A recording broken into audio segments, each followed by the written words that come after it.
ஸ்ரீவில்லிபுத்தூரில் இருக்கோம். பங்குனி உத்திரம் தாயாரோட திருக்கல்யாண உற்சவம் அனுபவிச்சுட்டு இருக்கோம். 2ஆம் திருநாள் நாச்சியார்பட்டிக்கு போயிடுவார். எப்பவும் இது கிடைக்கவே கிடைக்காது.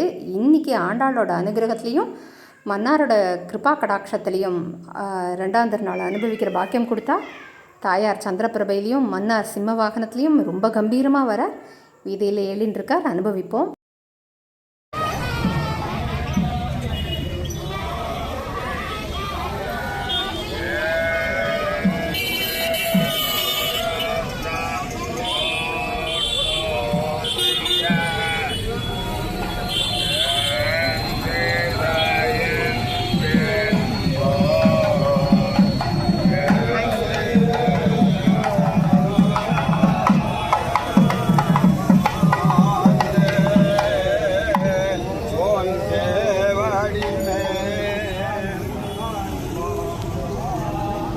தன்விபுரம் செல்வேன், சந்தோஷமாயிருப்பேன்.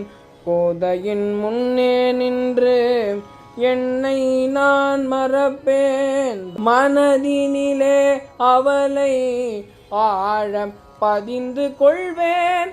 சாய கொண்டையாளை மனதார துதிப்பேன். திருமுக்குளத்தினிலே அனுதினமும் குளிப்பேன். கோதை நீராடியதை நினைத்து நெகிழ்ந்திடுவேன். திருப்பாவை விமானத்தையே தொழுவேன். கோதை மன்னார் கருடனையும் கைகூப்பியே துதிப்பேன். தன் கொடிமரம் தன்னை வணங்கி உள்ளே சென்றிடுவேன். லக்ஷ்மி நாராயணனை வணங்கி சென்றிடுவேன். மாதவி பந்தலிலே சேனை முதல்வரை வணங்கிடுவேன்.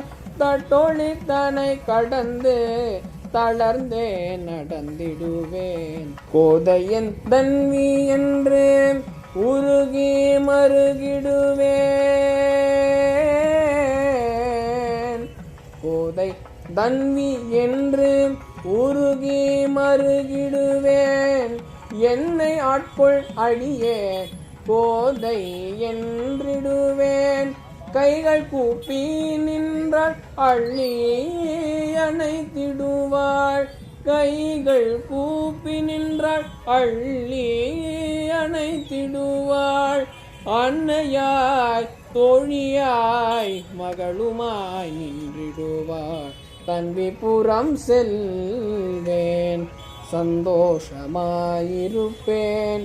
கோதையின் முன்னே நின்று என்னை மறந்திடுவேன். தன்விபுரம் செல்வேன், சந்தோஷமாயிருப்பேன். நாளைக்கு 3ஆம் திருநாள் காலையில் சிறுபுலியூர் தொட்டாச்சாரியார் சுவாமி திருமாளிகையில் வச்சு திருமஞ்சனம் கோஷ்டி பாட்டெல்லாம் ஆகும். ஆண்டாள் பரங்கி நாற்காலி, ஒத்த பரங்கி நாற்காலியில் உட்கார்ந்த திருக்கோலத்தில் ஜிலு ஜிலுன்னு சேவை சாதிப்பா. மன்னார் அனுமந்த வாகனத்தில் ராமனா ஏழ்வார்னு எதிர்பார்க்குறோம். நாளைக்கு பொறுத்திருந்து பார்ப்போம். அது என்ன ஒத்த பரங்கி நாற்காலி உட்கார்ந்த திருக்கோலம் அப்படிங்கிறன்னு கொஞ்சம் பொறுத்திருந்து பார்ப்போம். இன்னும் 2-3 நாள் கழித்து உங்களுக்கே தெரியும் அது என்ன ஒத்த பரங்கி நாற்காலின்னு.